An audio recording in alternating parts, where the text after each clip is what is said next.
My name is Branden Jones, and this is what I call turning 8 nickels, making 40 cents.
The reason why I'm doing this video is because I just want to relive and reflect over the last 40 years of my life.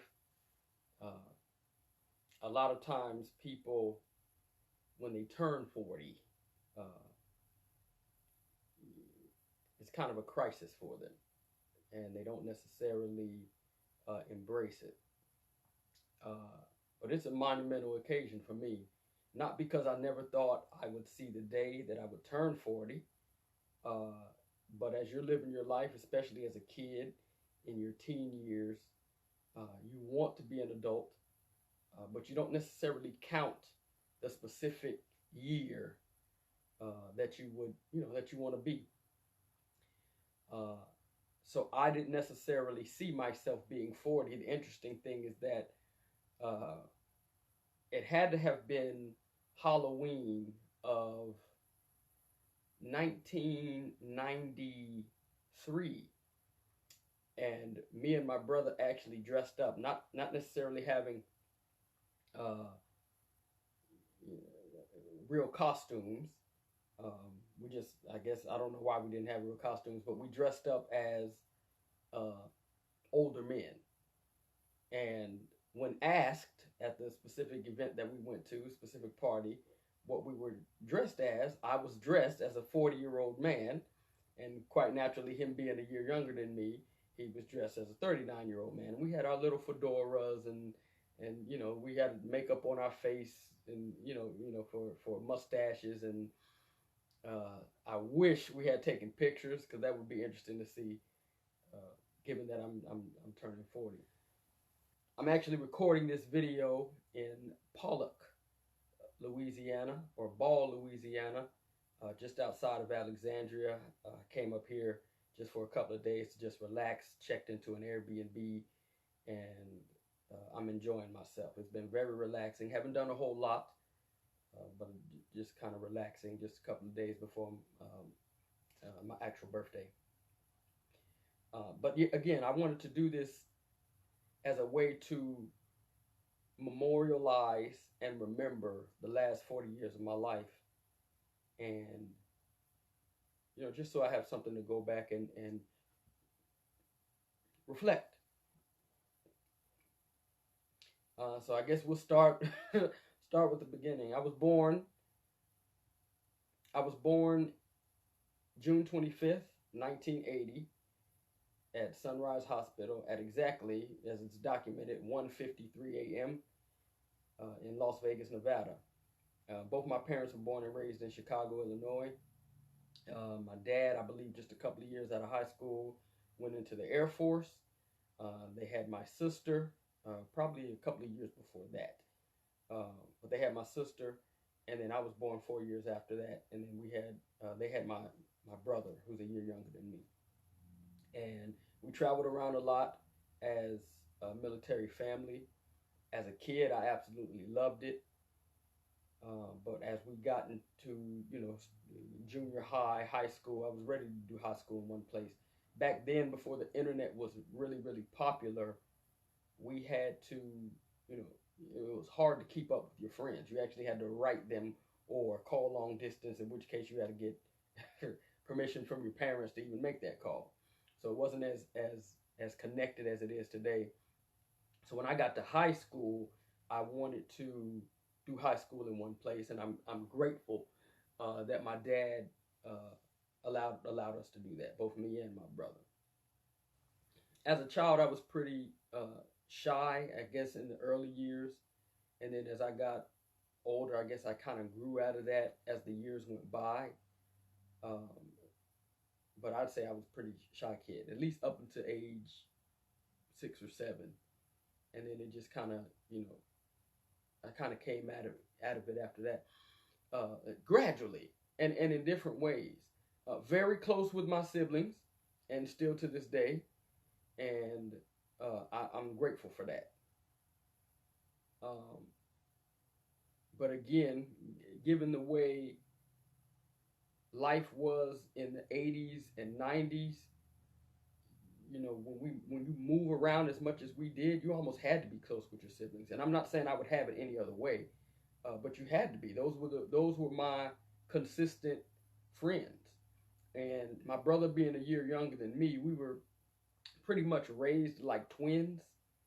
My mom kept us really close. We'd have us dressing alike and so forth.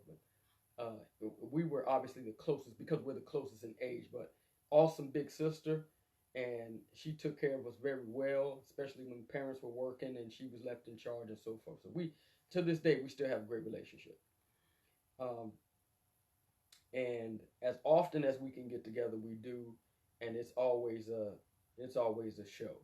So we warn any significant others, friends, and other people who come around. Just understand when the three of us get together, you know what I mean? You either join in or you step aside, but you can't stop the party because we've been clowning with each other for years. In elementary school, always did well in school. Uh, in elementary school, um, probably the best year for me would have been the fifth and the sixth grade.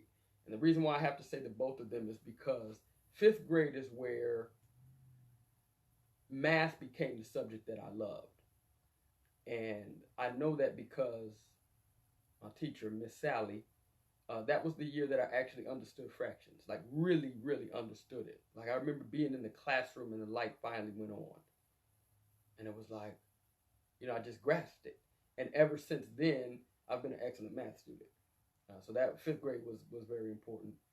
Um, the interesting thing about fifth grade is that I actually had to do fifth grade in two locations. Because my dad was military, we were living in the Middle East at the time. Um, we were there during the time of the Gulf War. And so all families had to be shipped out. And so I did half of sixth grade over in Turkey, and then I did the other half in Des Plaines or Park Ridge, Illinois. And uh, it was different, you know what I mean, having to transition in the middle of the year like that. I remember being in the school, and it's crazy because every time I pass the school, I still get the same feeling because I remember what it was like going through those hallways, being the new kid literally in the middle of a new school year, and just trying to figure it all out. The way they did things was a little bit different. The class shiftings and so it was a different experience for me. But I remember that time.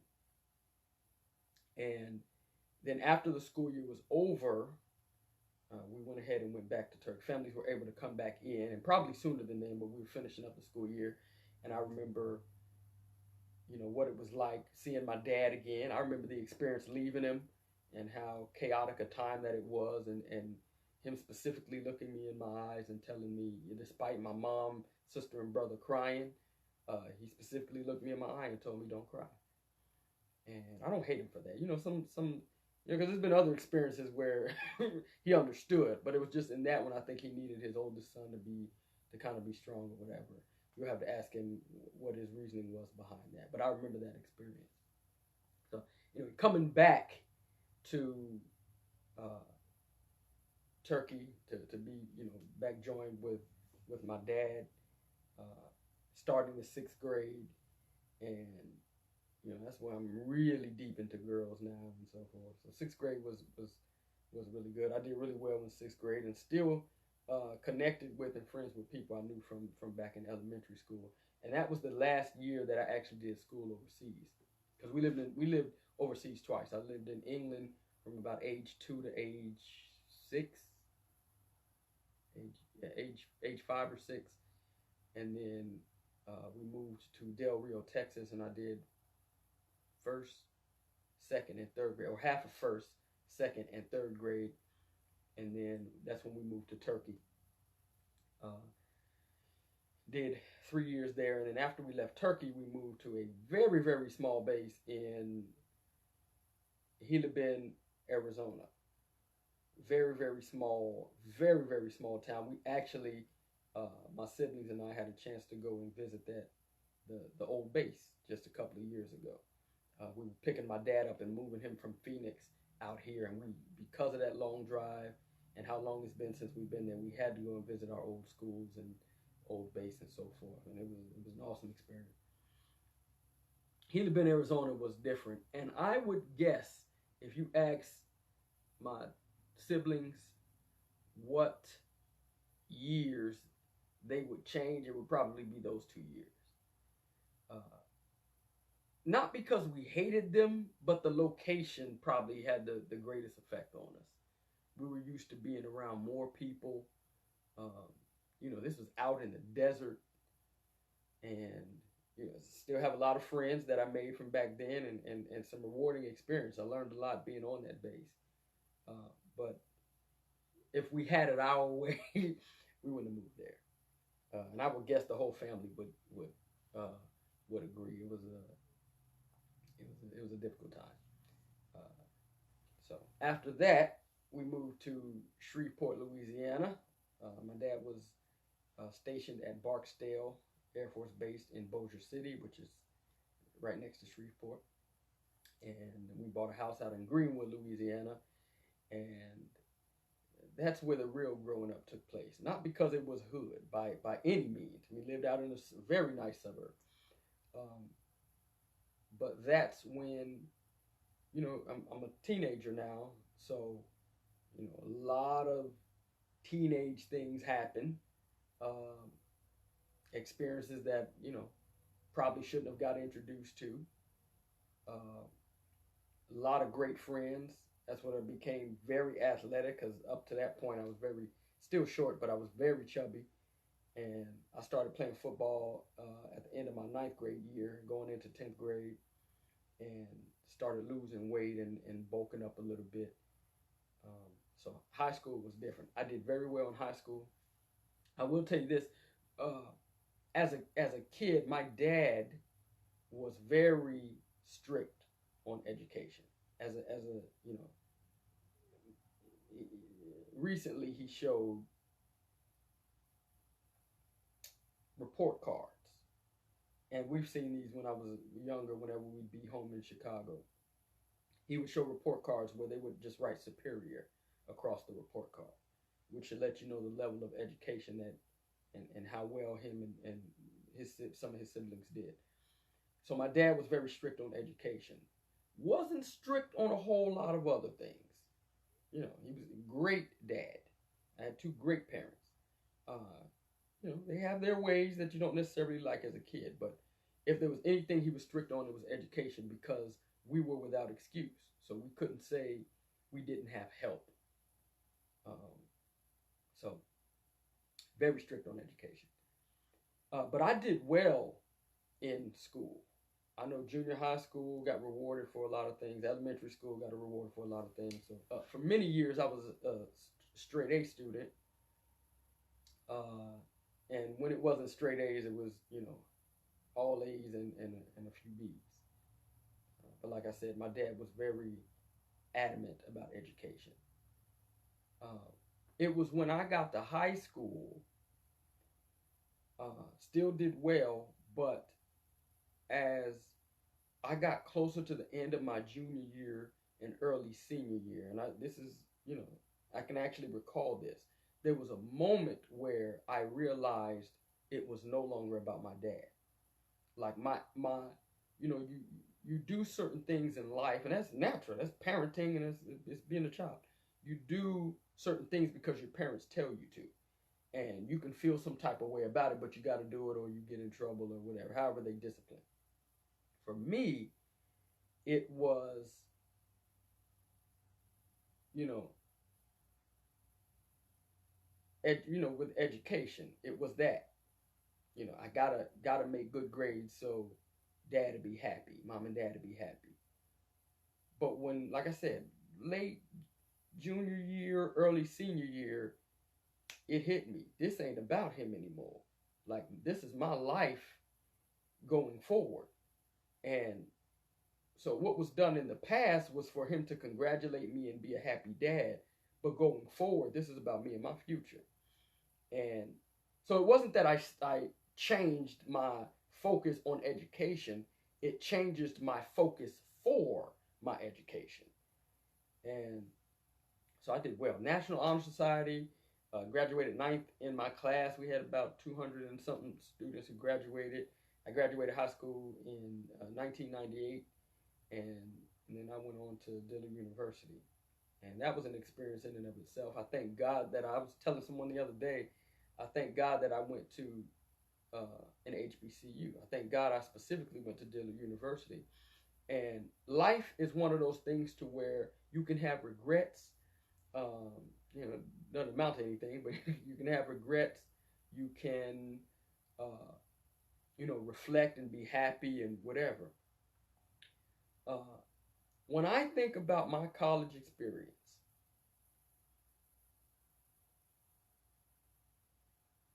I don't know what my life would be like if, number one, if I hadn't gone to an HBCU.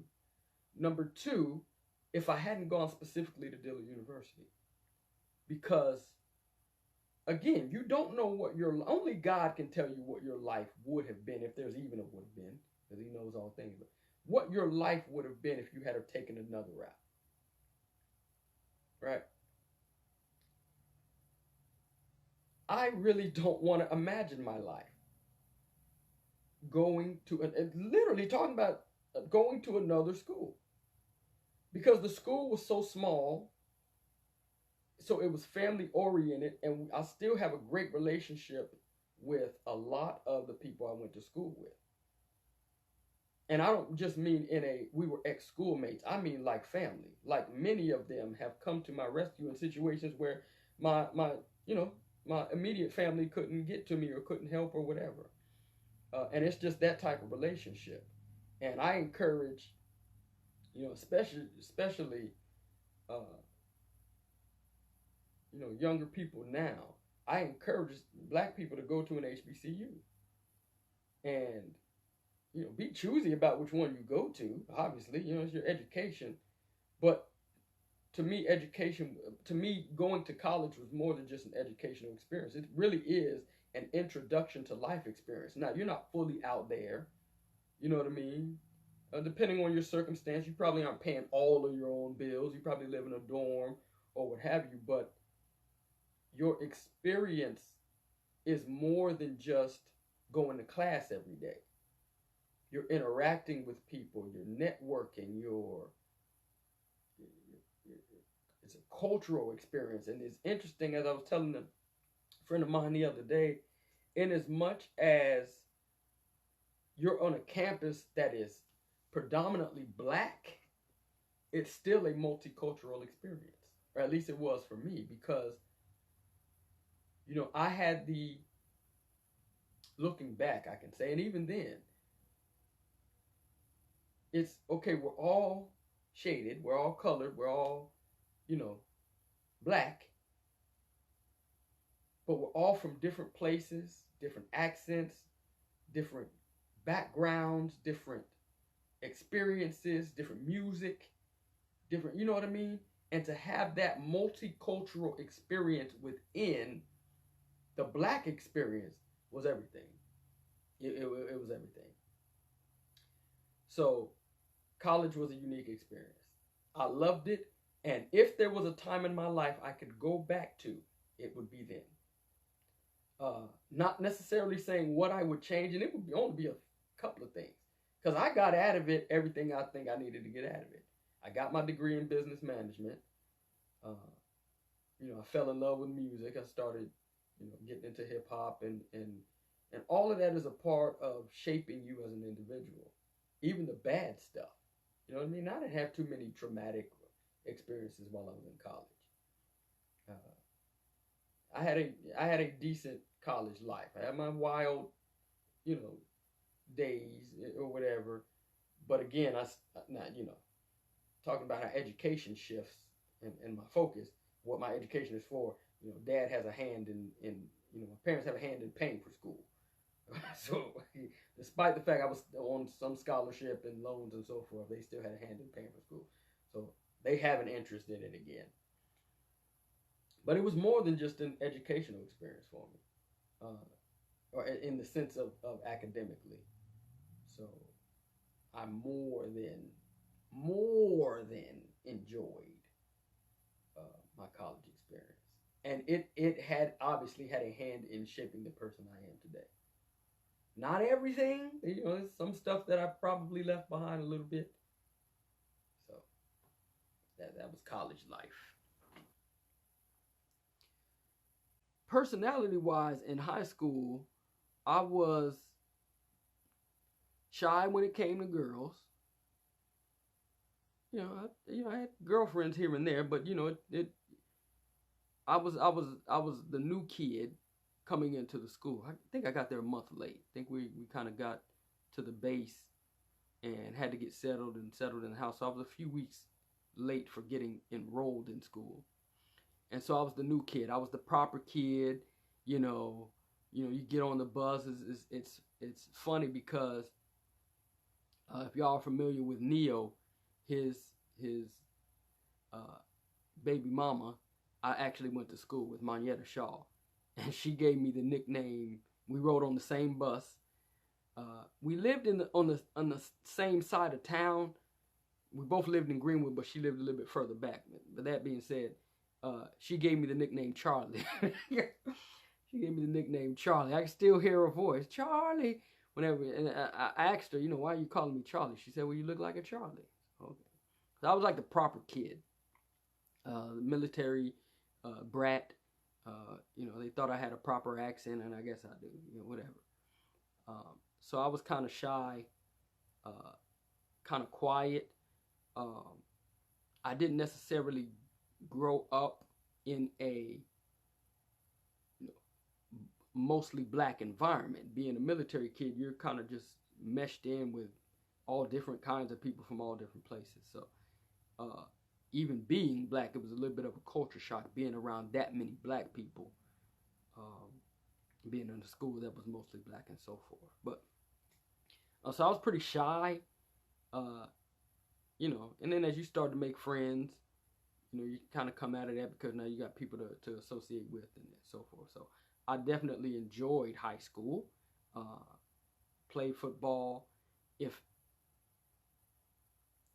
If somebody was to describe me, I guess the nickname, crazy people give me nicknames. I guess the nickname Bulldog should say it. And that was given to me by a friend of mine, also lived in my neighborhood. I was really close with his family, and I'll never forget. We were in the gym working out. This is during during off season of football, and I used to have this thing. I don't know if I learned this from my dad. I'm almost certain I did. My dad always worked out, and so when he was lifting weights, he used to holler. You know what I mean? These loud grunts pushing the weight, and I guess it's a way to kind of push through the pain or whatever. I still do it when I get shots, so any type.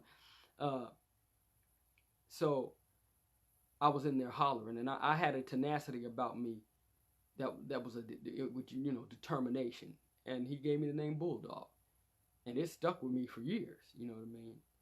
So yeah, in high school I was pretty shy, but when it came to playing football, even my coaches would tell you that I had a tenacity about me that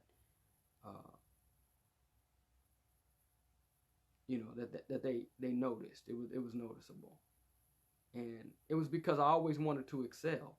And you got to understand, I'm 5'1", 5'2", depending on the shoes I'm in. So I'm a pretty short guy. So I always had to find an edge elsewhere. You know what I mean? Whether it be with speed, I play a lot of basketball. So whether it be, being, going on 40, playing against younger guys, they got the height advantage. You know what I mean? What have you? The age. I'm gonna have to get them somewhere on speed or. So in high school, I took football very seriously, and again, something else that helped shape the person I am today. When I'm doing my online ministry, you often hear me use quotes and plays and scenarios from things that I learned from football. So, had great professors when I was in school, great teachers, an outstanding principal, and great friends. I'm still close with a lot of them today. And high school was awesome. High school was awesome. I can't say there's much I would change about high school. Maybe some of the girls I talked to back then. You know what I mean? But high school was what it was. And I don't have any regrets. I will say this.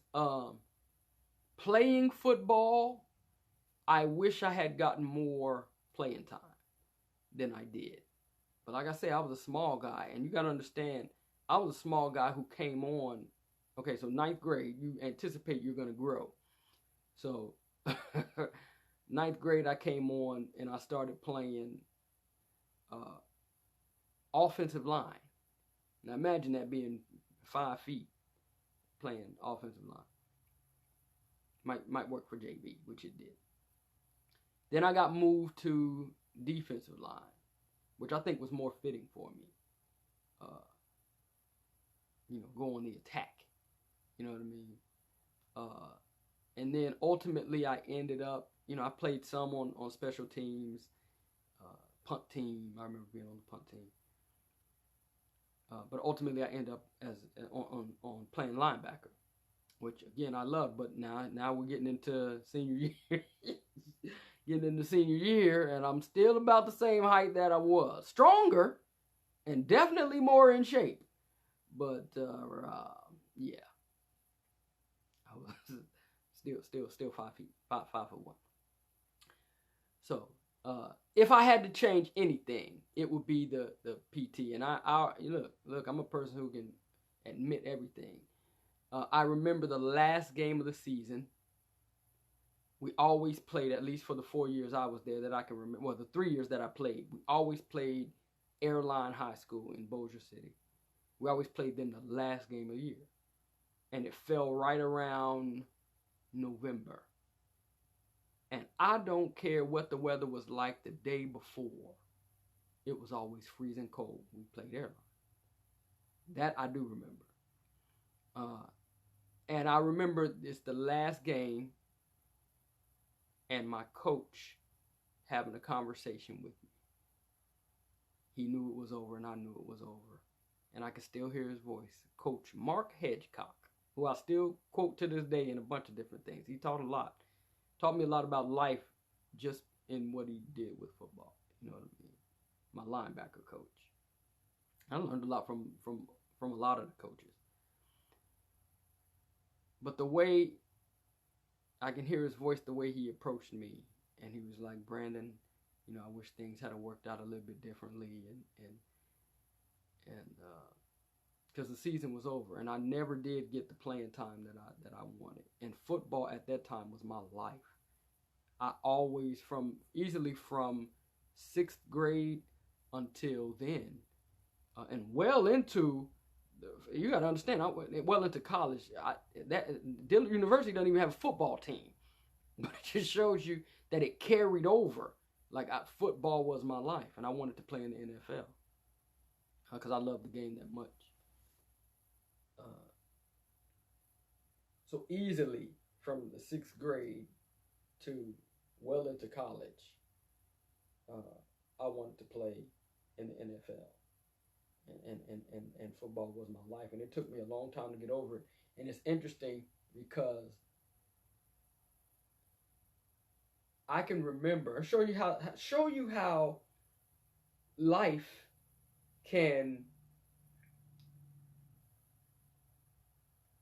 and dreams and things can hit you in a way that you or still have a hold on you that you don't know is still there. Y'all remember the movie Rudy? Similar situation, short guy, you know, not the most athletic, who is, you know, trying to get his shine on this football team or whatever.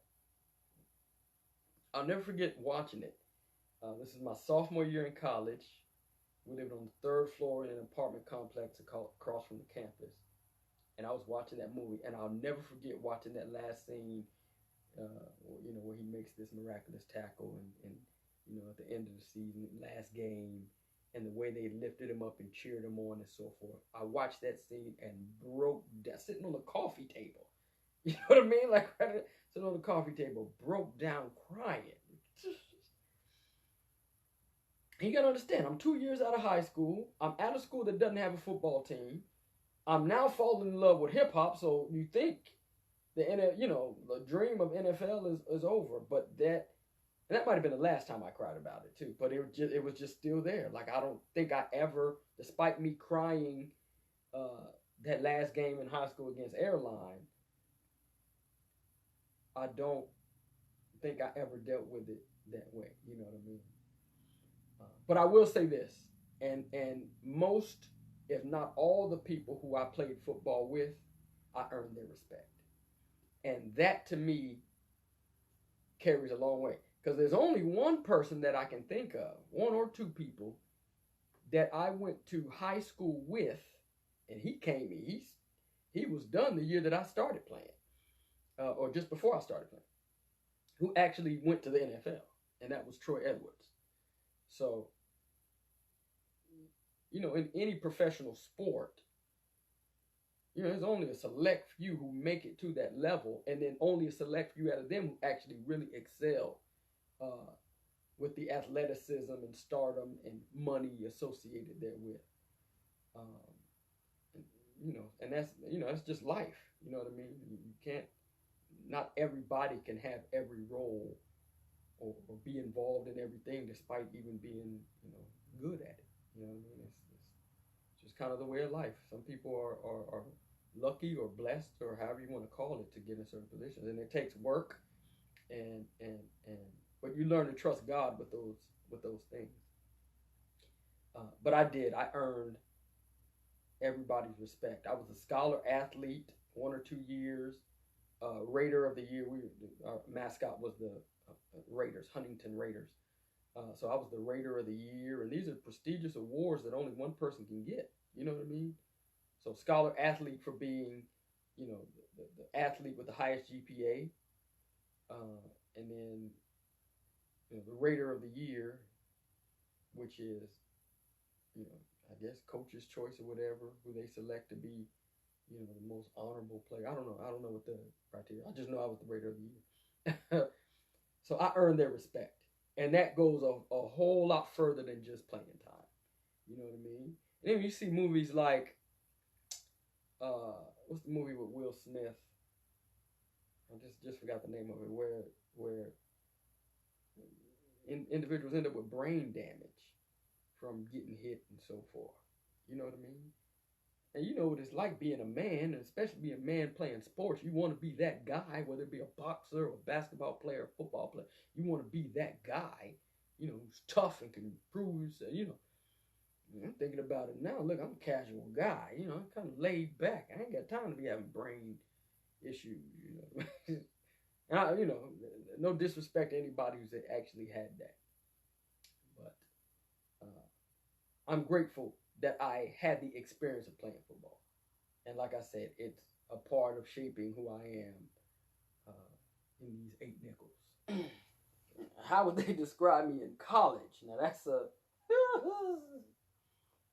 college life. College life was different. College life was different. In as much as I enjoyed it, it was an awesome, most awesome experience. In high school, I was a little bit more straight-lined when it came to life. When I got to college, I was a little bit more carefree. You know, because now you're away from home, and you have a chance to express yourself in a way that you couldn't before without somebody immediately being on your case. You know, you get into it with your parents, you know, there's only so many door slams you can get before that gets addressed. You know, and in my household, typically you get, you know, you're told something right after. You know what I mean? Don't be slamming our doors in my house. You know what I mean? You know, like you got immediate rules and immediate responses. Where in college, whereas you got professors and deans and so forth, it's more free expression. You know, so that they can, you know, they can call your parents, but they can't necessarily do much to. Well, they can put you out of school, but you get what I'm saying. Like they're not directly your parents. So when I was in college, I became a little bit more free with my expression. Let me say that.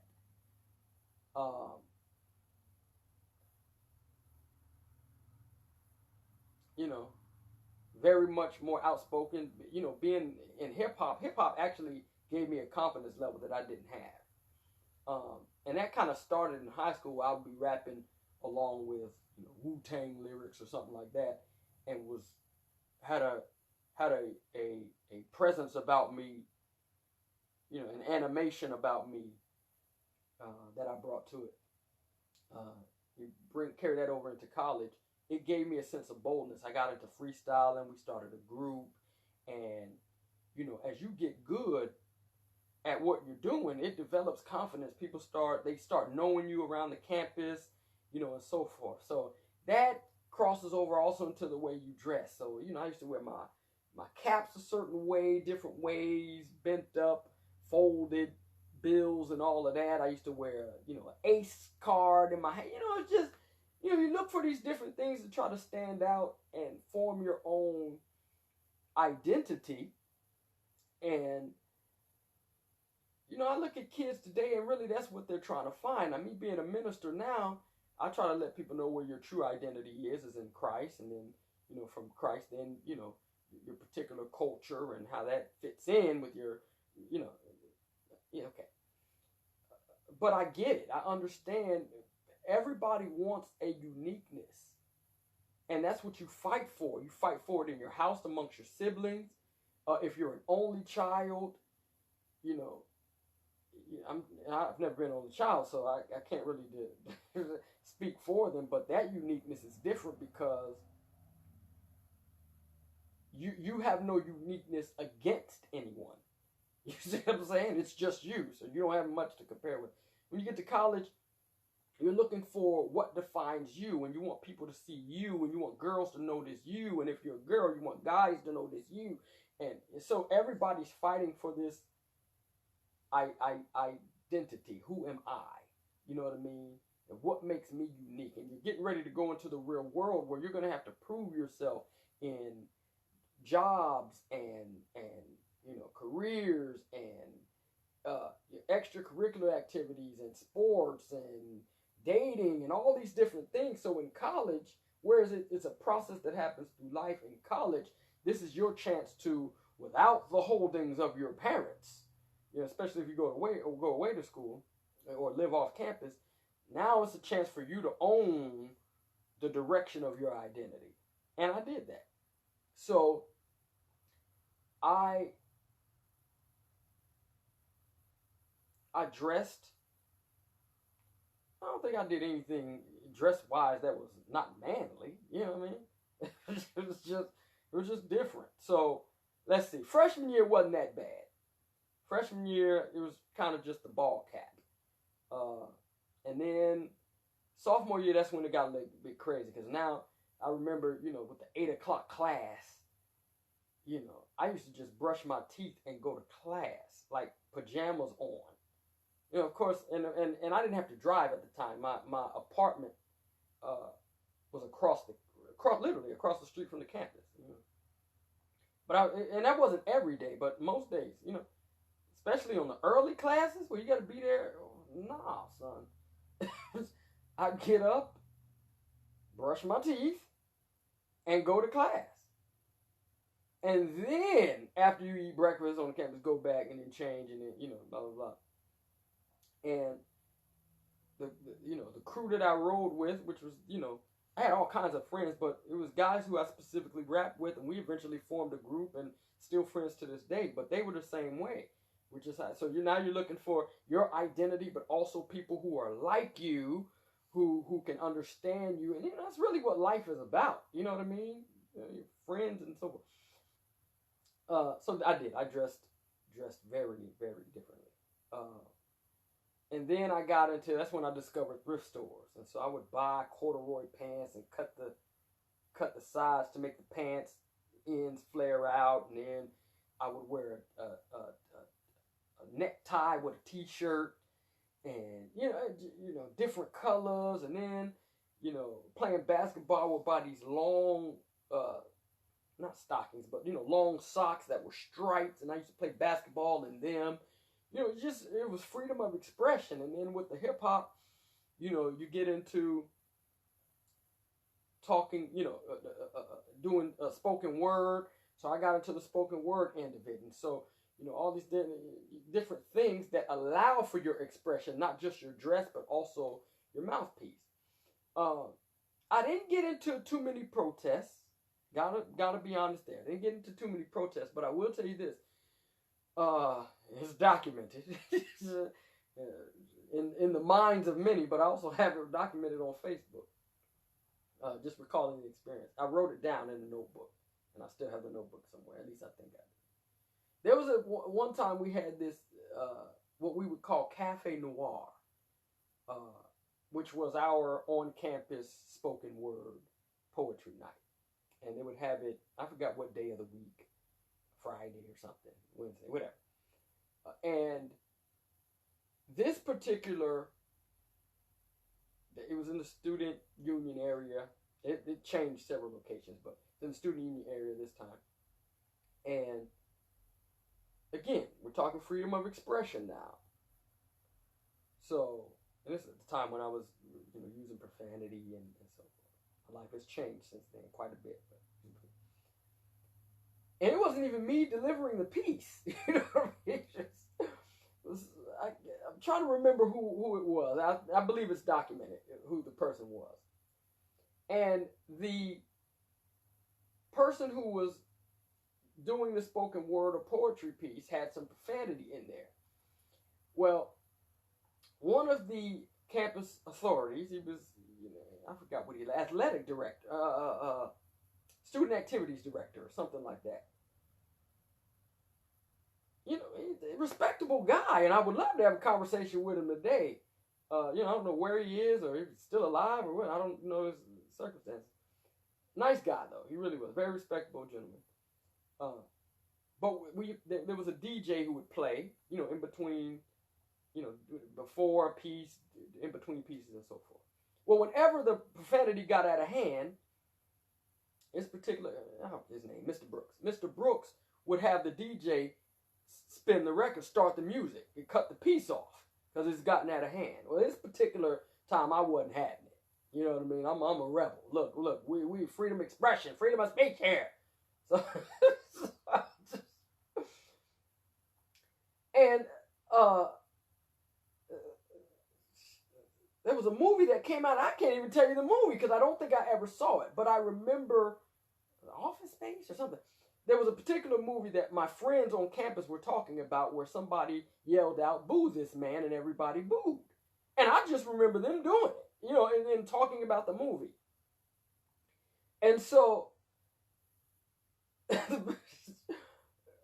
right after the music died down, I stood up and said, "Boo this man," and everybody booed. And I just simply walked out. Now, this is not me trying to lead anything. This is me being upset.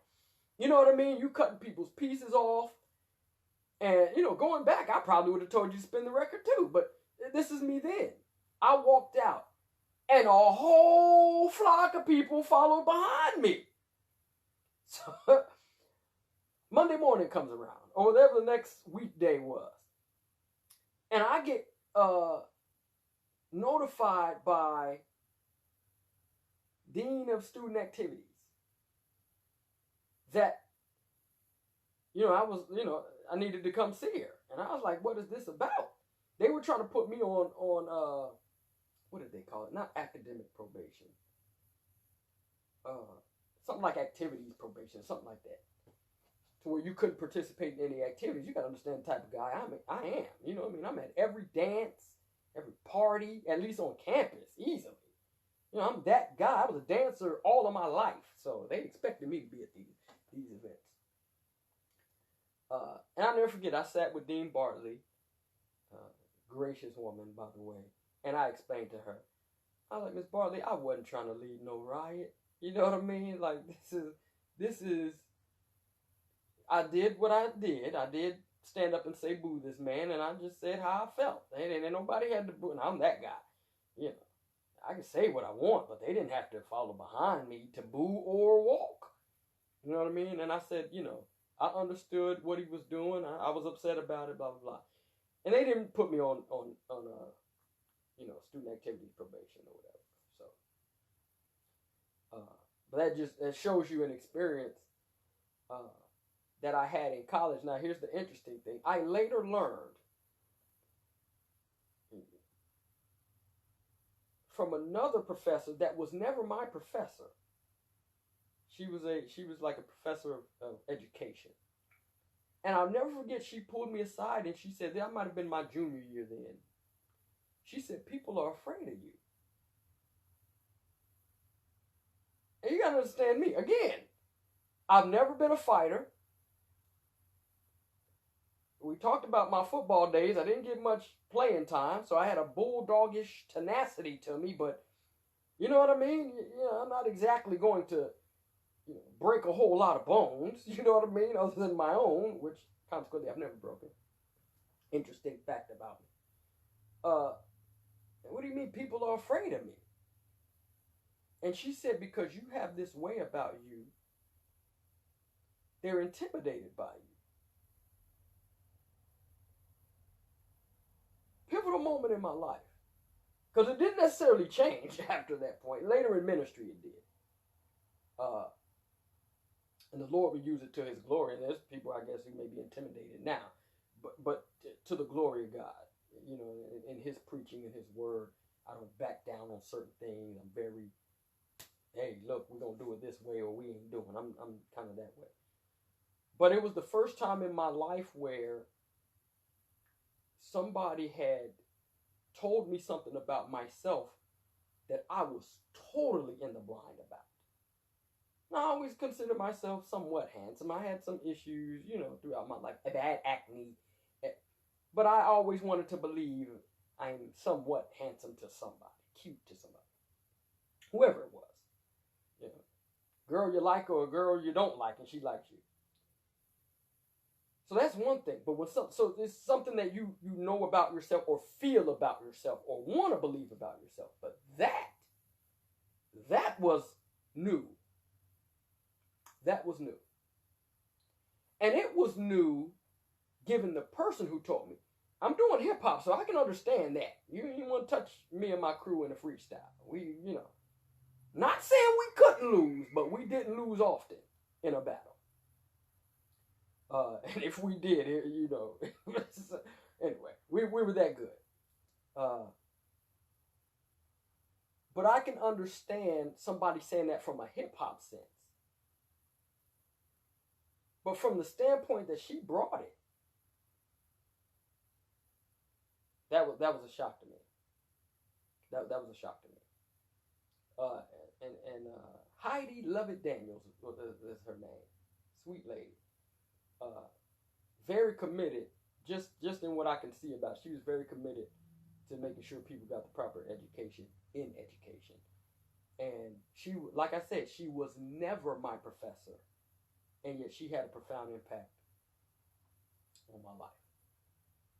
So that was college. Yeah. But yeah, I was free with my expression. Then you move to the, let's see, junior year. Young lady who I liked at the time, from back home, she bought me this pinwheel cap. And that became the thing that defined me for many years, even after college. In fact, if I can't make people remember me from anything else, rapping and that pinwheel cap, and they will instantly know who I am. So it's just a cap, green bill, multicolored top, and then it had a pinwheel. That's, the pin that's stuck straight up, and a pinwheel that spun around. And every now and then people would flick it and so forth.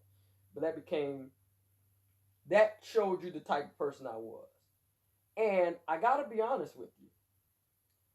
You can blame me, and you can blame my parents for that. Now you say, why you blame your parents? And they probably won't take credit for this. But my dad had so pressed in us education,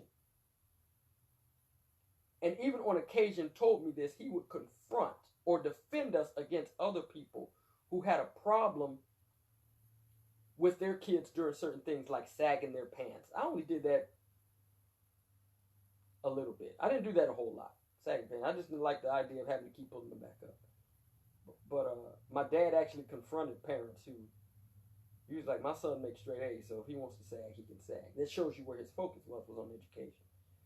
And the reason why I say I'm blaming him, and I don't mean blame, but that type of defense at home let me know, as long as I'm getting it on with my grades, you really can't tell me anything, Mr. or Mrs. Professor. Right now, so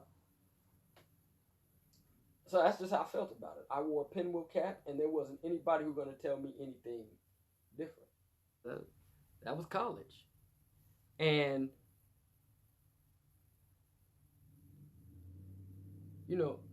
dealing with maturity, that was something that I wish I had done a little bit more in college. I didn't mature a lot in,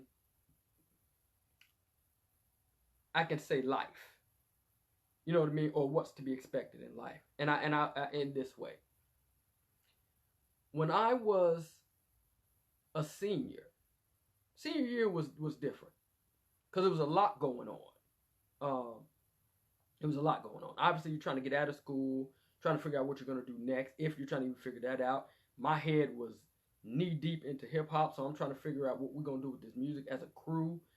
Individuals talking about, in the crew, we're talking about moving, and I'm trying to keep the crew together. And I met a young lady, and then it was just, and then, prior to that, I was really into a young lady from back home. It was just all these different things, and by the time the end of the senior year hit, I was ready to quit. Because and I'll tell you, the pressure was on regarding finals. And, I try not to drop a whole lot of names, but I guess I got to. I want to remember certain people in this. Shakia Muhammad. We're still friends on Facebook. We don't talk hardly ever. Every now and then when I'm in Atlanta, and I still haven't seen her in the 5 or 6 times I've been there in the last 3 or 4 years, I'll hit her up just to let her know I'm in town.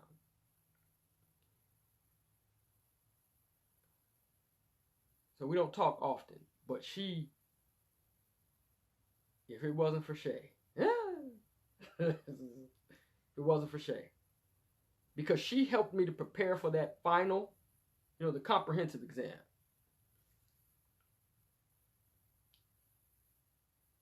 And if she hadn't have been there, I probably would have given up. She counseled me through that young lady who I was tripping over from back home. Who, no disrespect to her, she had nothing to do with it. It was me. It's just my head was.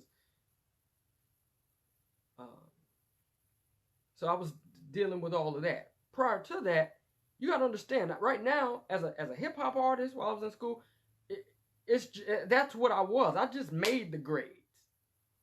You know what I mean? So I'm learning, but look, I'm finna go do this hip hop thing. And that started freshman year. I went to see, since we're talking about it, I went to see Black Thought. I went to see The Roots. It was called A Common Evening with the Roots. That was the title that was the theme of the evening. And it was Common. He had just released his Like Water for Chocolate album. And The Roots, is that right? Yeah, The Roots had just dropped Things Fall Apart. Jill Scott hadn't released her album just yet. It was on the way, if I'm correct. May have been on the radio. And she was there too. So it's called A Comedy with Roots. They did 2 shows, if I'm correct. Because I think when we were going in, a friend of mine from high school, actually, and I went to college in New Orleans, but a friend of mine from high school in Shreveport was leaving the previous show. So we went to the later one. A buddy of mine, Trey, had picked me and my boy Chuck up. And we go down there to the show. I can just remember everything. I remember when we were playing in the car and all of that. He had a little beat up, I think white little Toyota Celica or something like that. Whatever. That was went down there to see that show, and I'll never forget. You gotta understand, I'm into hip hop, into Wu-Tang, meeting these other guys that are turning me on to all kind of underground stuff. Music was, as it always has been. It's been an awesome thing. You know what I mean? Different time frames of music have been better than others, and depending on who you are, we'll disagree or agree on that. This was a big time, late 90s going into the 2000s. So this is March 1999, and we're at the House of Blues in downtown New Orleans. And the Roots are a hip hop group, but they're a jazz band, so they live instrumentation. And I watched as Black Thought and the Roots with Common and just the performance they put on. And I'll never forget, standing there, I was like, I want to do that. I want to rock a stage like that.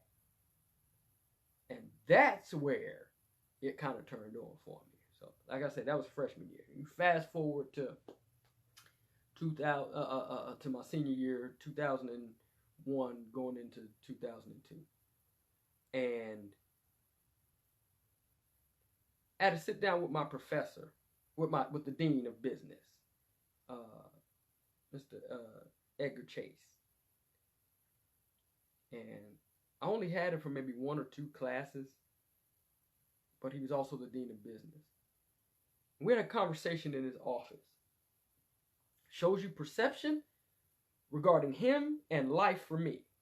We're sitting in his office, and he's going over, this is where they do, maybe it's right before your senior year, or somewhere in there, where they're trying to make sure that you're on pace to graduate. You know what I mean? So if there's anything you're missing, anything, that you have that in line, and if not, let's figure out how we're going to resolve it. So we're having this meeting, and he says, he's looking at my transcript up to that point, or whatever grade, and I'll never forget the look on his face. He had this look on his face, and I'm like, what? He was like, wow. And I was like, what? This is impressive. Now, you got to understand me. I know me. I know what I was from grade school up through high school. I know the type of grades I made. I know the type of parents I have and how they were about education. But on campus in college, you know, I'm loud, boisterous, carefree, dressed weird. That says something, okay? Or at least conveys to some people certain things. So I said, yeah, what, you thought I was a, you know, because I dress like this, like I'm some dummy? Talk about honesty. He was like, well, yeah. Thank God for people like Mr. Chase. The honesty. Now, obviously, I took offense, but I get it. You see a guy with a pinwheel cap, and I was crocheting by then, so I used to make these kufis and these hats. You know, I was that guy. I was kind of artsy, and I did me, and there was no shame in it. You know what I mean? I know I'm a man. You know what I mean? Hey, but he did. He said that to me, and it lets me know that how people perceive you, you know, or what you do can affect how people perceive you, whether it be true or not.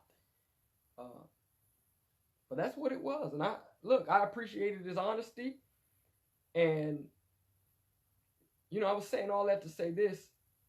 It helped to mature me because I had to realize you can't live your life based on how people perceive you. But you better understand that what you do is going to have an effect on their perception. And I think people lose sight of that. So, one other experience that I definitely want to share, or two actually. The horse is in agreement.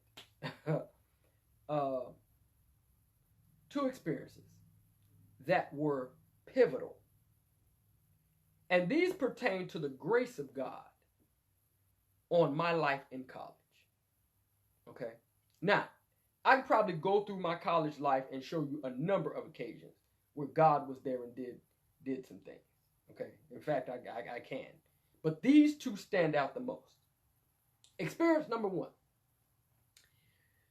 Let's see. This had to have been sophomore year. Dr. Igwiki, Nigerian professor, nice guy too. He really was. And his son came in with me. Basically, we were in the same age. At least I think we were. I think I took him for human resource management. I think that's what this was for. Understand, hip hop was. You're going to hear about hip hop for most of my college experience because that's what my life was during that time. So it played a big role. This is when internet is just getting rolling and emailing and chat rooms and all of that. And because I'm getting into this hip hop thing, you know, and getting familiar with the internet, I used to look for occasions where you can meet people in different chat rooms across the world. This is World Wide Web, so you're connecting with people. There was a young lady in this chat room. It might have been maybe Yahoo Chat. Join these chat rooms or whatever. And it was a young lady. She was from California. And I almost wish I could find her today just to find out what she's up to. You know what I mean? Nothing to it whatsoever. She'd probably love to hear the story, but whatever the case. We had been online. I was in one of the computer labs, and we were chatting back and forth about different things. And you got to understand, I'm getting into underground hip-hop, and this is the unknown world where you're not going to hear this played on the radio. You're going to have to know somebody or get on a website or a chat room and find out about this group because they didn't have the, you know, it's not mainstream. They didn't have the notoriety like Jay-Z or Nas or Biggie or Ludacris or any other, you know, whatever. Whoever's in the mainstream. So that's what I was into. So when you hear somebody talk about an artist or talk about music the way you do, you gravitate toward them. That's how my crew came together. That's what it was. So that's what we did. You know what I mean? Me and this young lady are having this talk. in this chat room, and it got really good. So we decided we're going to exchange numbers. Now at the time, I don't know if I was like feeling her like that, but I just don't remember because nothing ever amounted to it anyway. It was a couple other girls I was trying to get at in chat rooms. One broke my heart too. Acted like she didn't know me. That's a different experience. Anyway, that hurt. Later. Anyway, so I got this test this next day in human resource management that I need to be studying for. But I get on the phone with this young lady and we're talking hip hop. And this is an awesome conversation. So now here's the thing. I know I need to get off this phone, but this is an awesome conversation. And time is ticking. Time is ticking.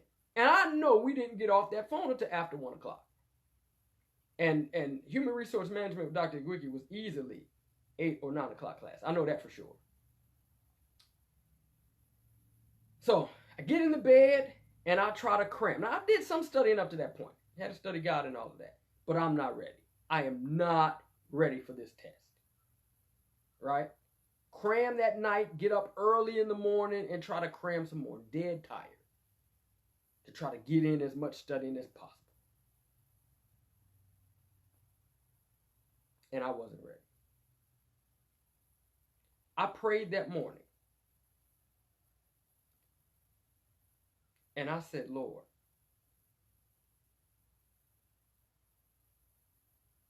I know I did wrong. I know I shouldn't have been up late with that young lady on the phone all that time. Time was ticking. I was enjoying the conversation. Lord, this is my fault. I'm not ready for this test. And I need your help. Lord, I need your help in regards to this test.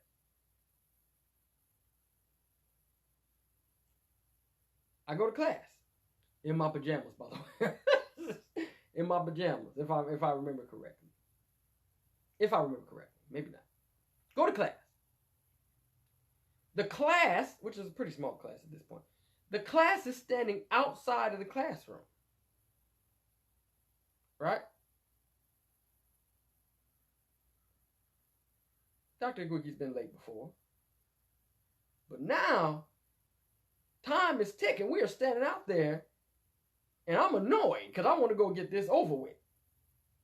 This test that I'm not going to do well on.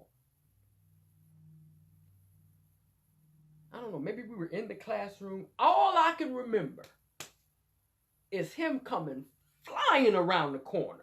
Papers hanging all off his shoulder, up underneath his arms and so forth. And he says to the class, in his Nigerian accent, class, we are not taking the test this morning. For some reason, I couldn't get the printer to print. Y'all got to understand my face. I knew that was God. I knew that was God. I knew that was God. That God sent an angel to jam that printer. Or whatever. And we didn't take the test that day. So when we did take it, I was ready for the test. I don't remember what I got, but I knew I was ready for that for the next time. But I knew that was God coming to my rescue. That's experience number one, where I know God was there and answered my prayer. Experience number two.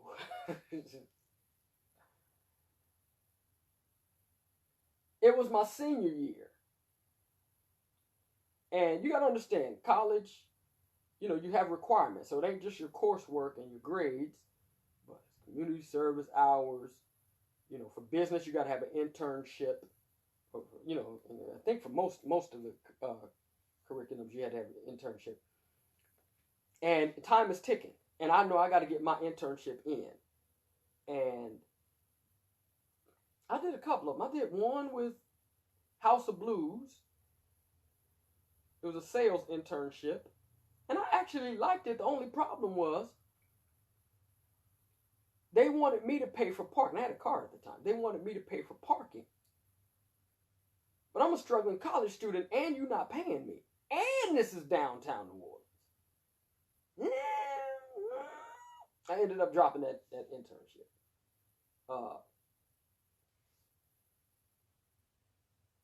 There would be signs posted around the business division and other parts of the campus as well, but particularly in there about different things that would come up. And I know I got to get this internship in. And there was one being advertised for this company called Cupper Parker Fitzgerald or something like that. And they were a marketing and advertising agency. And I don't know how many clients they had, but I know specifically they dealt with McElhenney Tabasco, the Tabasco brand.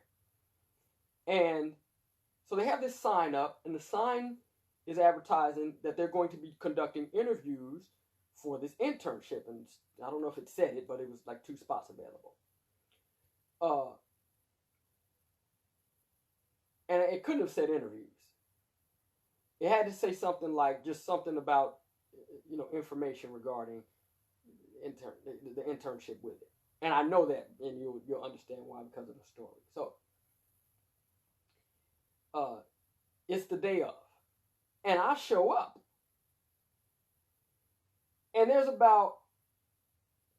I know for sure 3 of the guys who were in there. I can see their faces. One's named Ricky Gransberry. I can see this other guy's face. Clear as day. But I can't think of his name.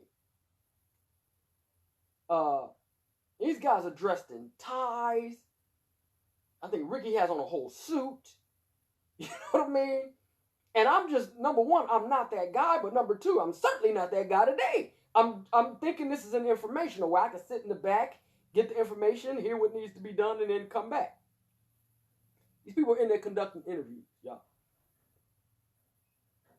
And I'm going, dang. You know what I mean? Like, this is not going to be a good look. And I can tell you what I had on. I think I had on my corduroy pants, cut on the ends to flare out the bottom. This baggy navy sweatshirt. And I had this multicolored bucket hat that I had crocheted. I really like that hat too. And so they're interviewing one by one. We step out, we got to come back in. And I remember when it was my turn.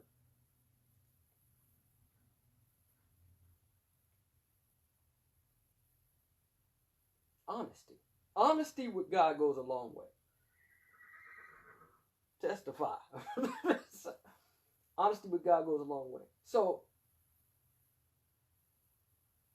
the guy is getting ready to start with the question, and I said, "Sir, before you start, I said, I got to tell you this up front. I got to apologize for the way I'm dressed. I said I had no idea it was interviews today. I thought it was simply an informational session. I could sit in the back, get the information, come back on interview day. So I understand, if there's any hang-ups or reservations about me, I just got to tell you." And he conducted the interview. Now, and I appreciated that. But I'm still thinking, I'm done. I might as well go and find another internship. When I tell you, I was one of the ones selected.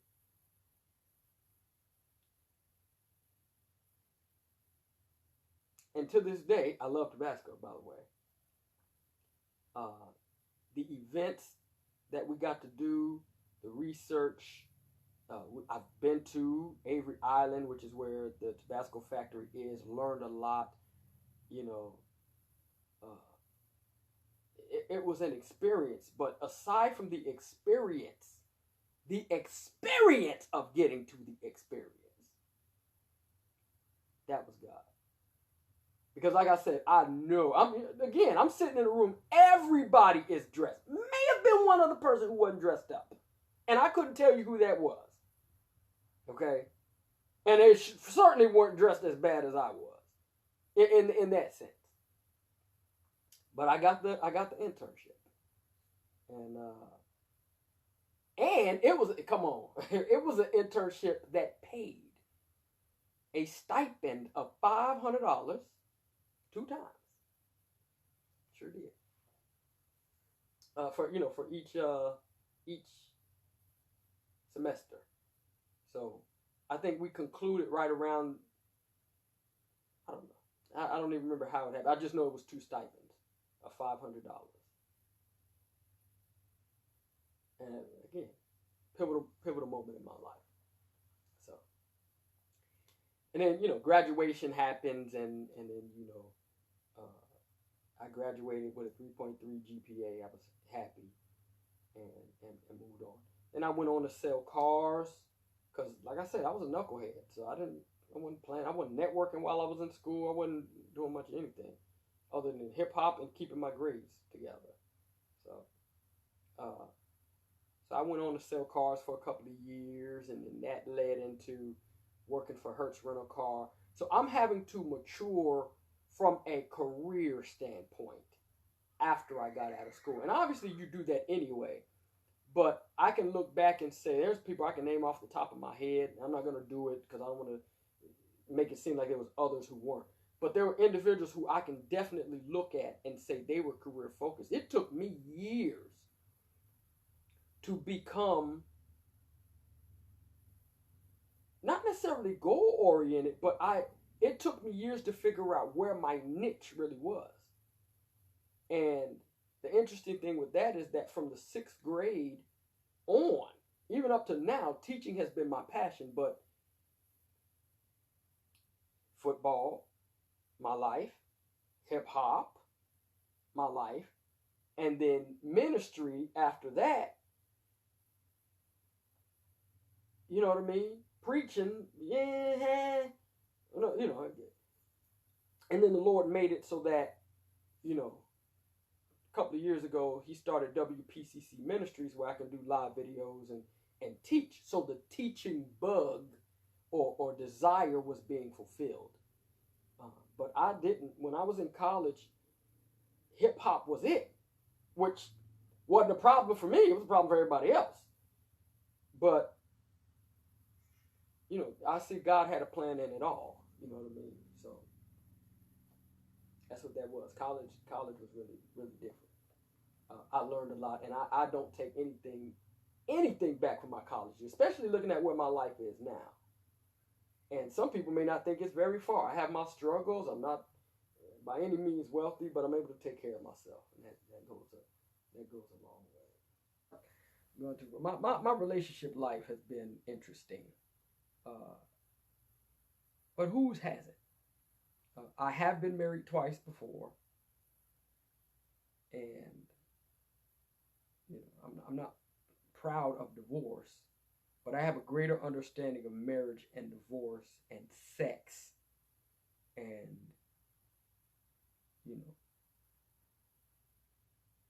than I did either time I was married.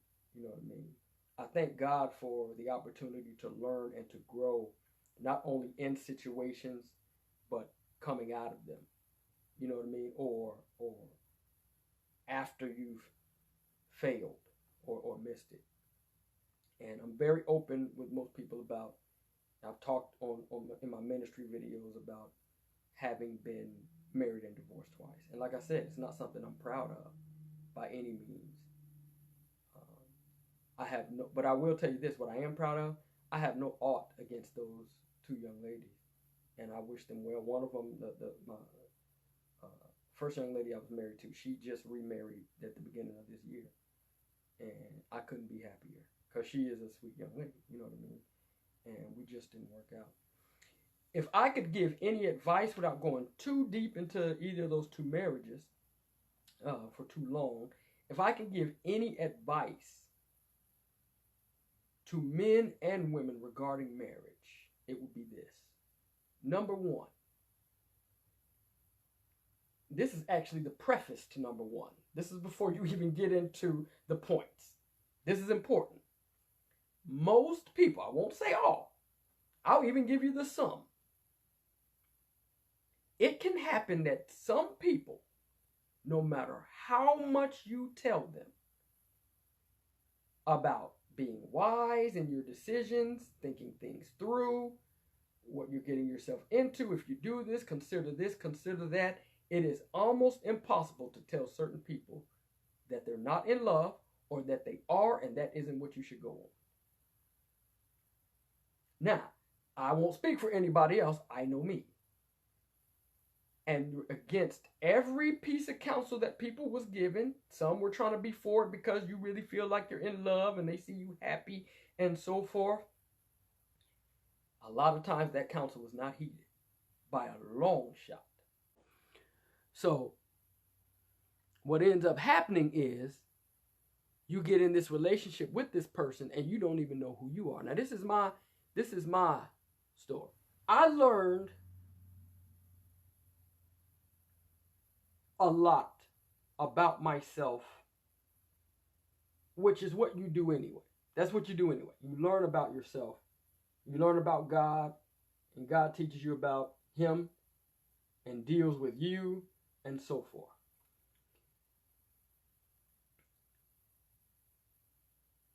My advice to people, men and women, is to know who God is and know His grace. That's number one. That is absolutely number one. Number two is so have a relationship with Him regarding His grace that you will allow for Him to deal with those things in you that are not good, not right, not wise.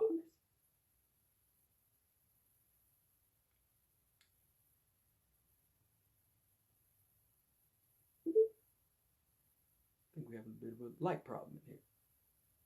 Uh-oh. Those things that are not right. Because if you don't allow for God to deal with you,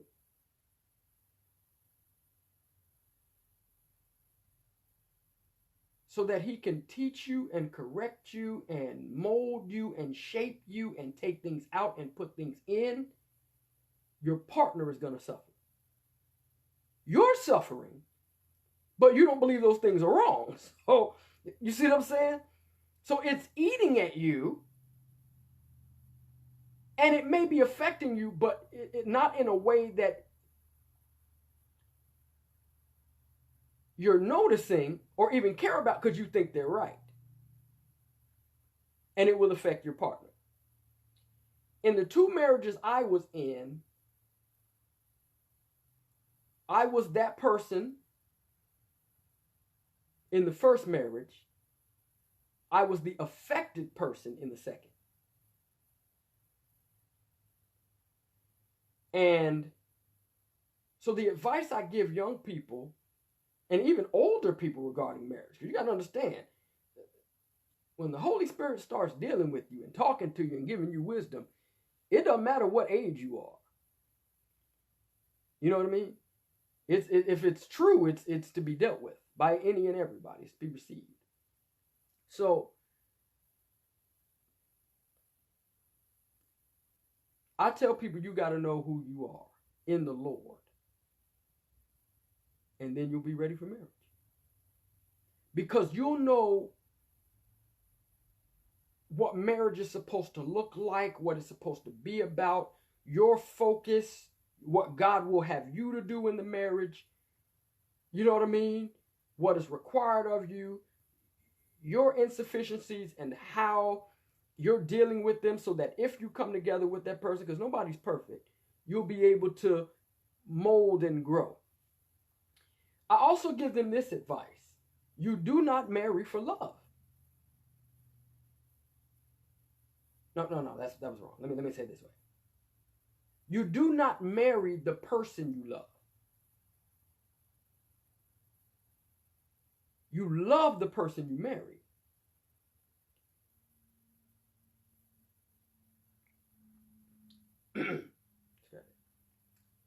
I also give this advice. The way to choose a spouse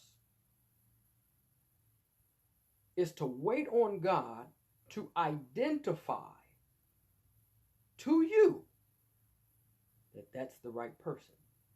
Because only God knows not just who they are now, but who they're going to be down the road. And most times, we only judge on the former. She's cute. He's attractive. She's got it going on with her career. He's got his money on. He's got a business. He's got all these different characteristics that are good and godly, but you can only see them from here. God knows who you're going to be and who that person is going to be, and can you two make it? And that's where you got to apply wisdom. So you choose a spouse based on wisdom. God, is this good?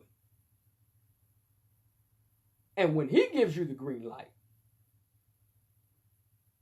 what? There's no question to it. Now, there may be questions within you for whatever reason. That happens. But I guarantee you this, they ain't coming from God. Because God has already told you this is good.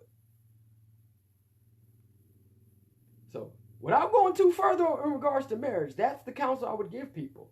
You got to know God, know you, love you,